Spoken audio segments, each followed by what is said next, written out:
നമ്മുടെ best in each other bring out ചെയ്യാൻ പറ്റുന്നതാണ് ഒരു സ്റ്റേബിൾ റിലേഷൻഷിപ്പ് എന്ന് ഞാൻ വിശ്വസിക്കുന്നു. ഇന്നത്തെ ജനറേഷൻ പിള്ളേർ വിചാരിക്കുന്നത് ലവ് ഒരു ഫീലിംഗ് ആണെന്നാണ്. ഞാനും എൻ്റെ ഹസ്ബൻഡും ടോട്ടലി എക്സ്ട്രീംലി ഡിഫറെന്റ് പേഴ്സണാലിറ്റീസ് ആണ്. ഹ്യൂമൻ ബീയിങ്സ് അല്ലെങ്കിൽ ഹോമിയോസാപ്പിയൻസിന് മാത്രമാണ് ഒരു 50 വർഷം 60 വർഷം നിലനിൽക്കുന്ന ഒരു റിലേഷൻഷിപ്പ് മുന്നോട്ട് കൊണ്ടുപോകാൻ പറ്റുള്ളൂ. മെയിലാണോ വലിയത് ഫീമെയിൽ ആണോ വലുതെന്ന് ഒരു പ്രസക്തിയില്ല. ഏറ്റവും കൂടുതൽ ആക്ടിവിറ്റീസ് ചെയ്യാൻ പറ്റുന്ന ഒരു ഹ്യൂമൻ ഹാൻഡിനാണ്. നമുക്ക് പെയിൻറ്റ് ചെയ്യാൻ പറ്റും, നമുക്ക് പ്ലെയിൻ ഓടിക്കാൻ പറ്റും, സർജറി ചെയ്യാൻ പറ്റും. അത് ഈ കോംപ്ലിമെൻറ്റാരിറ്റി കൊണ്ടാണ്. അതേമാതിരി തന്നെയാണ് ഒരു മാൻ വുമൺ റിലേഷൻഷിപ്പ്.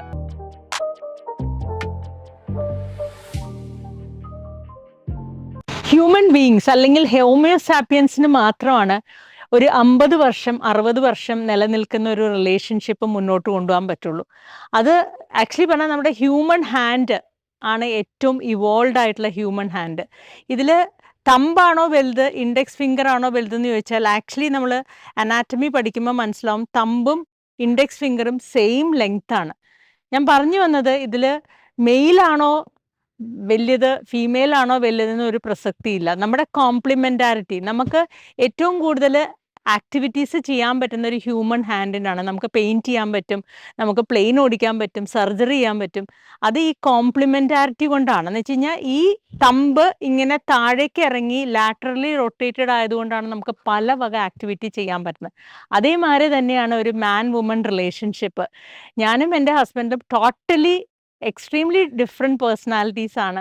ഞാനൊരു തിങ്കിങ് പേഴ്സൺ ആണെങ്കിൽ ആൾ വളരെ ഫീലിങ്ങും വളരെ റൊമാൻറ്റിക് ആയിട്ടുള്ളൊരു ക്യാരക്ടറാണ്.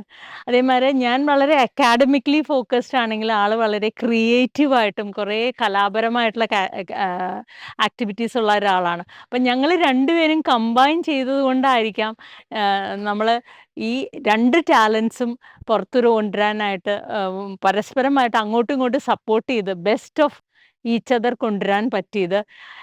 ഇന്ന് ഞാനും കുറേം കൂടി ക്രിയേറ്റീവായി, എൻ്റെ അക്കാഡമിക്സിലും ഉപരിയായിട്ട് ക്രിയേറ്റീവ് ആകാൻ പറ്റി.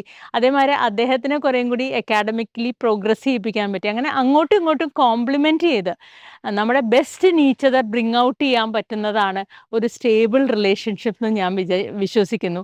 പിന്നെ ഇന്നത്തെ ജനറേഷൻ പിള്ളേർ വിചാരിക്കുന്നത് ലവ് ഒരു ഫീലിംഗ് ആണെന്നാണ്. പക്ഷെ ഒരു ഫീലിംഗ് മാത്രമല്ല, അതിൽ കമ്മിറ്റ്മെൻ്റ് ഉണ്ട്, അതിലൊരു ഇമോഷണൽ കണക്റ്റ് ഉണ്ട്. ഇതെല്ലാം കൂടി വരുമ്പോഴേ ഒരു ട്രൂ ലവ് ആവുള്ളൂ. Thank you.